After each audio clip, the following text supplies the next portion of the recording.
Halo lagi semua, apa kabar teman-teman ya? Semoga sehat dan sejahtera selalu ya. Welcome to a new edition of my video today teman-teman. As usual saya akan bicara mengenai one trending topik ya. Tapi before that, saya akan kasih lihat teman-teman dulu produk talenan saya teman-teman ya. Ini apa nih? Mungkin teman-teman udah bisa lihat ya, ini chopping blocks ya. Juga saya juga udah pernah kasih lihat di video-video saya sebelumnya juga udah berkali-kali ya teman-teman ya. Di tentang chopping blocks ini kita punya, ini saya kasih sebentar ya teman-teman ya. Nah ini, aduh, ini yang warna kuning ya teman-teman ya. Ini kita kalau di luar kita bilang ini namanya butcher's block ya, atau apa namanya kalau di sini bilang kan chopping block ya, atau tanganan bulat ya teman-teman. Nah ini tebelnya ini 10 cm ya, ini diameternya kurang lebih 45 cm teman-teman ya, begitu. Ini kita terbuat dari bahan yang agak keras teman-teman ya. Kita belum ada di pasaran ya, jadi kita kasih bahan yang benar-benar yang lebih padat, lebih keras dibandingin daripada talan-talan yang sekarang ada di Indonesia teman-teman gitu. Ini kita material namanya dibilang HMWPE ya teman-teman ya, atau singkatan dari High Molecular Weight Polyethylene ya teman-teman. Jadi artinya itu polyethylene yang padat, yang molekulusnya itu padat teman-teman gitu. Kalau dia padat ya teman-teman, jadi dia akibatnya dia menjadi lebih berat ya teman-teman, begitu ya. Lebih berat dan dia jadi nggak gampang tuh kalau pakai pisau ya, dia tidak gampang tuh nancep, tidak gampang juga microplastik juga copot ya teman-teman, begitu ya kan. Jadi ini HMWPE teman-teman ya, yang grade 500 ya, ini standar minimal yang dipakai di luar negeri teman-teman ya, terutama di negara-negara maju ya. Jadi supaya itu dia ada namanya itu food safety standard ya teman-teman ya gitu. Jadi supaya itu makanan tidak tercampur dengan bahan the plastics contaminants itu teman-teman gitu. Jadi supaya itu jangka panjang juga, ini kalau microplastik juga jangka panjang kalau kemakan terus ya ke tubuh kita ya, bisa menyebabkan juga kanker ya teman-teman gitu. Jadi makanya kalau di luar ya, di negara yang udah maju, terutama kayak di US, di Europe, sama bahkan sekarang juga di Asia, di Singapura, di Hong Kong, bahkan juga di China teman-teman, mereka memakai bahan ini teman-teman. Udah nggak boleh pakai kayu atau bahan yang bahkan yang grade-nya yang lebih lembek teman-teman begitu. Saya ngerti lah, di Indonesia mungkin di sini kan memang lebih ke budget ya teman-teman, jadi dia pakai yang bahan yang sama teman-teman, mirip ya, tapi dia bahannya itu grade-nya lebih lembek, tentunya juga lebih murah teman-teman begitu. Dan juga pasti juga mereka akibatnya juga lebih ringan teman-teman ya, lebih gampang rusak permukaannya ya begitu. Jadi itu juga sebenarnya ya mungkin di sini regulasi belum terlalu ketat teman-teman ya, jadi mereka masih memakai yang apa adanya ya teman-teman. Tapi kalau di luar negeri ya, terutama di developed countries teman-teman, kayak mungkin kayak di Eropa, di US ya, mereka ini udah ada certification teman-teman. Kita udah FDA approved ya, dan juga kita ada ICMA certification dari Eropa ya. Jadi ini bahan yang memang yang udah standar minimal yang boleh dipakai teman-teman di industri makanan ya, di industri horeca gitu. Anyway, kalau ini juga ini permukaannya tidak gampang rusak teman-teman begitu. Saya pernah kasih lihat di video short saya ya, itu tuh dibacok berkali-kali, dia bahkan tidak berbekas teman-teman. Berbekas ada, mungkin berbekasnya lebih dikit dibandingin sama bahan panganan yang ada di pasaran sekarang teman-teman begitu ya. Anyway, kalau teman-teman ada inquiries bisa reach saya di Instagram H2 Ranger, atau bahkan di Tokopedia teman-teman, ada the same name H2 Ranger ya. Oke. Ya, by the way teman-teman, ini saya ada warna kita yang sekarang di Indonesia kita udah ada ready stock ya. Ini yang warna kuning ya, warna putih juga kita ada teman-teman ya. Ada juga warna merah dan biru teman-teman begitu. Kalau memang nanti teman-teman mau ukuran lain, kita juga bisa custom made ya begitu. Anyway, mungkin always for your inquiries lah gitu ya. Dan ini for today teman-teman, sebenarnya saya akan sedikit bicara mengenai yang ini yang saya lihat di news ya. Ini sebenarnya terjadi kebanyakan di US teman-teman begitu. Ini namanya they call it mass looting teman-teman, atau mass burglaries teman-teman. Jadi maksudnya kayak pencurian secara grup besar gitu teman-teman gitu. Mungkin dulu di Indonesia udah ada ya, mungkin namanya kalau di Indonesia namanya lebih ke yang dia dulu waktu misal ada kerusuhan teman-teman, jadi dia namanya jarah teman-teman ya, menjarah gitu ya. Jadi misalnya kayak supermarket atau toko-toko gitu ya, dijarah teman-teman ya, jadi barang-barangnya tuh diambil gitu. Nah sekarang ini di US ya, ini sekarang udah banyak di beritanya teman-teman yang begitu ya. Ini kejadiannya gitu ya. Jadi dia itu misal kayak bahkan di New York teman-teman ya, kejadian agak sering di New York City ya gitu. Dia banyak kayak toko-toko yang menjual barang-barang tuh mewah teman-teman, misal kayak tas yang agak branded gitu ya. Terus kayak Louis Vuitton teman-teman ya gitu, atau bahkan Chanel juga teman-teman ya gitu, di tempat-tempat kayak di mall atau di toko-toko gitu teman-teman gitu, di tempat-tempat umum ya. Bahkan tempat-tempat ramai gitu ya. Jadi mereka ini sengaja tuh datang ke toko-toko begini, langsung dia pakai tutup kepala ya, supaya nggak ada CCTV, dia supaya nggak ketahuan identitas mereka ya teman. Terus mereka tinggal ngambil barangnya terus pergi aja begitu ya kan. Jadi terus tidak ada yang stopin mereka gitu teman gitu ya. Kalau di sana mungkin security agak sedikit kurang begitu ada kali ya, kayak misalnya satpam ya, Mungkin kalau di sini kayak di toko-toko, misalnya kayak contoh toko kayak toko-toko retail, atau kayak contohnya mungkin supermarket atau Miniso, mungkin kayak toko-toko begitu ya teman-teman, yang jual barang-barang kecil, mungkin dia ada satpam atau gimana jaga di depan toko teman-teman begitu, atau dia ada kayak sensor atau bagaimana teman-teman begitu ya. Di sana juga ada sensor teman-teman di US ya, tapi dia mungkin tidak ada satpam teman-teman. Satpam lebih ada tuh polisi teman-teman, tapi polisi harus dipanggil dulu ya baru dia datang teman begitu. Jadi mereka tuh kayak agak sedikit tuh berani gitu teman-teman ya. Mereka tinggal masuk ke toko, ke mall, langsung mereka tinggal ambil begitu aja ya, begitu. Yang karyawan di toko itu ya, atau karyawatinya, mereka dihimbau teman-teman ya sama bos mereka tuh untuk tidak stopin mereka gitu. Jadi biarin aja barang diambil gitu. Takutnya kalau mereka stopin karyawannya ya, atau yang ada di toko teman-teman ya, pas kejadian itu dia kalau stopin ini yang si penodong atau yang pencurinya, mereka takutnya ditusuk atau dibunuh atau ditembak teman-teman begitu. Jadi mereka bilang biarin aja barang diambil teman-teman begitu. Jadi ya itu peraturannya teman-teman ya, peraturan. Jadi biarin aja, karyawannya juga jadi didiamkan saja, biarin saja tuh pencuri-pencuri pada masuk langsung ngambil tuh teman-teman begitu ya kan.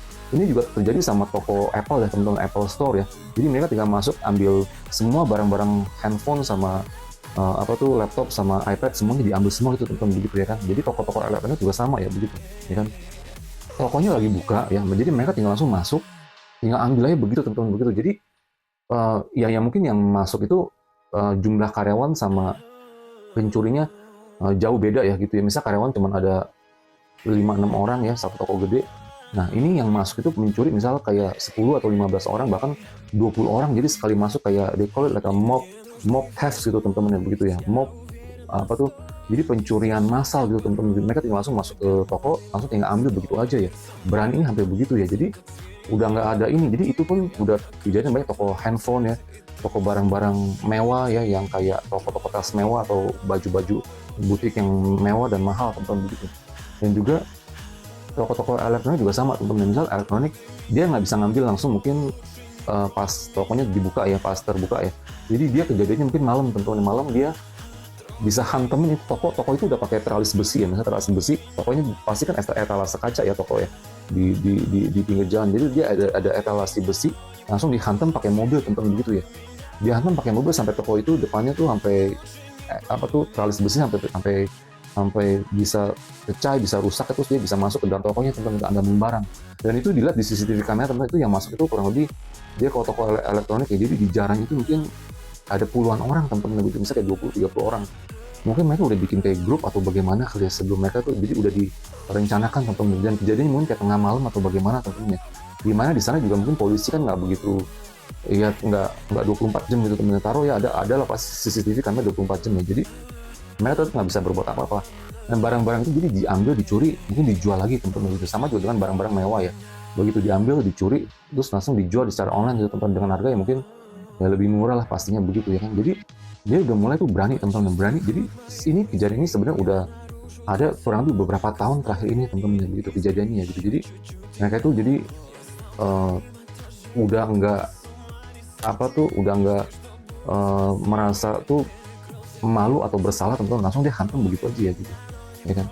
Ini ya kejadiannya teman-teman ya, sampai tuh membuat tuh toko-toko ya kayak supermarket, misalnya kayak contohnya misalnya kayak Transmart lah, atau misalnya kayak Giant ya teman-teman ya begitu, atau misal kayak Lotte gitu, jadi sampai tutup teman-teman ya. Dia sampai tutup, sampai yang punya tokonya tuh atau mall tutup, udah nggak beroperasi lagi teman-teman gitu, karena mereka udah kejadian itu udah terlalu sering teman-teman ya gitu, kerugian mereka ya. Jadi barang-barangnya itu diambil, mereka lebih targetnya ke barang-barang elektronik lah gitu. Kalau makanan mereka kurang begitu minat ya gitu ya. Jadi mereka lebih target makanan, juga ada yang mereka curi-curi makanan kayak bahkan roti, es krim apa segala macam teman-teman. Tapi dia lebih fokus, lebih ambil barang-barang elektronik teman-teman gitu. Mereka udah kadang-kadang yang begitu ya. Mereka tuh mungkin sudah nggak pakai topeng mas wajah lagi teman-teman. Mereka langsung tinggal ambil. Jadi dia anggap itu karena udah puluhan orang menjarah ya. Jadi dia anggap tuh sudah nggak mungkin bisa dicari atau ditangkap teman-teman begitu ya kan, karena dia anggap itu udah puluhan orang. Jadi dia anggap itu misalnya dia bisa masuk toko itu, ambil aja gitu teman-teman, bawa keluar. Tapi tetap tuh ada kamera, jadi pelan-pelan tuh polisi juga men-track muka-muka mereka satu persatu teman-teman ya. Sampai akhirnya mereka udah sering berbuat begitu dengan muka yang sama ya. Mereka akhirnya ditangkap gitu teman-teman begitu ya kan. Nah, begitu. Jadi ini sebenarnya teman-teman ya, ini kan yang target yang apa tuh namanya kayak toko-toko yang agak mewah ya, barang-barang elektronik ya, bahkan di kayak supermarket apa begitu. Ini yang belakang ini yang lebih parah lagi teman-teman ya. Bahkan kayak misal kayak toko-toko 7-Eleven gitu ya. 7-Eleven ya dia tengah malam. 7-Eleven kalau di luar sana 24 jam ya. Kalau di sini kita enggak, mungkin di sini kayak Alfamart atau Alfamart, Indomart ya. Jadi mereka enggak 24 jam, mungkin ada juga kali, tapi mungkin kebanyakan mereka jam 9 atau jam 10 takut kali ya sepi. Jadi mereka juga tutup juga teman-teman di sini ya. Gitu pakai tutup toko pakai tralisi besi gitu ya. Nah kalau di sana dia enggak, jadi 24 jam tuh 7-Eleven teman-teman begitu. Atau toko yang buka malam-malam, toko makanan juga ada teman-teman. Itu pun ya 7-Eleven itu kan toko teman kecil kalau di sana ya. Kecil-kecil tapi banyak teman-teman tokonya. Kecil-kecil tapi banyak itu kayak di sini kayak Alfa, Indomaret begitu ya. Jadi itu pun dia berani todong teman-teman begitu ya. Berani todong tuh, jadi mereka tuh grup misalnya satu toko teman-teman ya, grup misalnya kayak 10 berapa kayak antara 5 atau 10 orang teman-teman gitu ya. 5 sampai 10 orang mereka tuh jadi kayak langsung pada misalnya dari jam satu dalam waktu 1 atau 2 jam atau 3 jam teman-teman. Jadi dia ke satu toko 7-Eleven, jadi ikutin gitu teman, jadi toko jadi dia nodong ke masing-masing toko teman-teman begitu ya kan. Nah dia bukan hanya nodong uang ya, dia juga ambil makanan, ambil minumannya teman-teman begitu. Sampai tokonya itu bahkan bisa ludes teman-teman begitu ya, yang di beritanya teman-teman gitu, sampai ludes makanan, bahkan kayak ayam panggang, misalnya kayak ayam panggang atau daging pun di toko-toko begitu yang daging udah matang lah ya, ribuan diambil juga dimakan teman-teman begitu ya. Jadi saya lihat kondisi begini ya, kok kenapa ini di negara US teman-teman, di negara US ya begitu, nggak harusnya tuh di negara udah maju begitu nggak mungkin ada kejadian kayak begini teman-teman begitu ya. Tapi ini kenyataannya, ini yang kejadian di US teman-teman, bahkan juga udah mulai tuh juga ditiru di Eropa ya kan, dimana tuh mereka juga berbuat juga dengan sama teman-teman ya. Tapi di Eropa mungkin security-nya lebih banyak ya, polisinya sama apa tuh law enforcement-nya, jadi mereka nggak begitu berani teman-teman. Tapi kalau di US mungkin dia karena kekurangan manpower ya, atau bagaimana, jadi polisinya juga mungkin agak lambat atau bagaimana gitu teman-teman gitu. Jadi mereka juga bergerak cepat. Tapi itu katanya satu toko teman-teman ya, kalau udah malam ya, mereka tentu uangnya juga di 7-Eleven di sana ya, toko udah malam dia udah store uangnya dulu kali ya. Jadi di cash register itu udah sisa uang cuma dikit, cuma hanya buat tuker aja teman-teman. Misalnya kayak nggak sampai, misalnya ke uang sini nggak sampai 200.000 gitu teman-teman, misalnya gitu pecahan 5 ribuan 10 ribuan gitu, uang receh gitu teman-teman gitu, itu pun masih mau diminta lah katanya. Jadi 7-Eleven itu karyawannya jadi di interview teman-teman, dia bilang uangnya nggak sampai $100 padahal teman-teman yang malam itu ya, nggak sampai $100 itu pun diambil teman-teman gitu ya. Jadi padahal mereka udah tahu tuh malam itu kalau udah malam mungkin uangnya juga udah di store ya teman-teman, udah nggak ada uang lagi kan, bener nggak ya. Jadi mereka tetap juga minta uang itu, saat juga ambilin makanannya gitu teman-teman begitu ya kan. Ini sebenarnya agak situasi dan kondisi itu kelihatannya sangat kurang pantas teman-teman ya, agak sedikit menyedihkan ya gitu. Bahkan makanan pun sampai dicuri gitu teman-teman ya, sampai ditodong, dicuri makanan ya, uang receh begitu teman-teman begitu ya. Jadi itu sebenarnya jadi kelihatannya ada masalah teman-teman begitu, masalah secara ekonomi ya begitu ya. Kemarin itu si Donald Trump bilang, katanya dia nuduh teman-teman bahwa tuh orang-orang kayak dari apa tuh yang illegal immigrant lain, misalnya kayak dari Meksiko, bahkan dari mungkin juga dari negara-negara lain juga ada ya, tapi kebanyakan dari Meksiko lah teman-teman, karena kan langsung di bawahnya gitu ya, di daerah selatan ya, the southern border ya gitu. Jadi dia anggap tuh tuduh tuh orang-orang begini teman-teman begitu ya, apa tuh yang mungkin melakukan hal-hal kayak agak kurang pantas begini teman-teman begitu ya, di kota-kota besar, bahkan di New York City itu teman-teman. Jadi dia bisa nyuri barang-barang itu dari toko itu yang di depan ya, dia bisa nanti dia barang-barang diambil ya, dicuri, dia bisa jualan di depan toko itu, di pinggiran jalan itu teman-teman gitu. Pas tokonya itu yang di belakangnya pas udah tutup juga tokonya teman-teman, atau dia juga mungkin masih buka, tapi orang-orang gini dia nggak takut teman-teman, dia jual barang yang sama tapi di depannya di pinggir jalan tuh teman-teman begitu ya. Itu juga benar apa, saya juga agak kaget ya, saya lihat kondisi kayak begitu ya kan. Nah itu juga udah masuk di banyak di berita ya, teman-teman mungkin bisa lihat sendiri lah ya, kalau misal apa di search ya, itu bagaimana tentang tuh namanya they call it mob theft teman-teman ya, atau pencurian massal tuh begitu ya. Jadi mereka tuh secara grup ya udah nggak takut-takut lagi, mereka langsung berani melakukan hal itu teman-teman begitu ya kan. Jadi ya ini juga karena juga yang punya toko juga mungkin nggak mau karyawan mereka juga nanti terbunuh atau terluka teman-teman ya begitu. Jadi mereka bilang oke, biarin aja gitu teman-teman begitu ya kan. Ya kan saya cuman apa namanya bikin video ini teman-teman karena saya juga ngeliat kok kenapa kondisinya itu negara udah maju ya, nggak seharusnya begitu ya teman-teman. Tapi kenyataannya mereka ya karena situasi ekonomi ya, jadi mereka juga jadi berani berbuat begitu teman-teman gitu. Kita bayangin teman-teman kalau di negara kita begini ya, dan negara kita juga bukan negara yang, negara kita belum, Indonesia belum maju teman-teman, tapi ya kan, ya minimal lebih ada peraturan ya teman-teman ya, lebih ada peraturan. Dan apa namanya, ya mungkin di sini orang-orangnya lebih takut akan karma dan karma pencurian atau perbuatan negatif lah teman-teman, begitu ya. Anyway, this is just for your info aja teman-teman, begitu ya. Ini kelihatannya mungkin tren ini bisa menjadi suatu hal yang agak umum di masa depan teman-teman ya, karena memang ya nggak semua orang juga mungkin uh, ada pekerjaan ya teman-teman. Mereka juga banyak yang pengangguran juga ya, termasuk juga di US begitu ya, itu di negara-negara maju dan bahkan juga di Eropa gitu teman-teman, begitu. But anyway ya, thank you for watching teman-teman. I hope you can also help me to subscribe, like, and share. Okay, bye bye.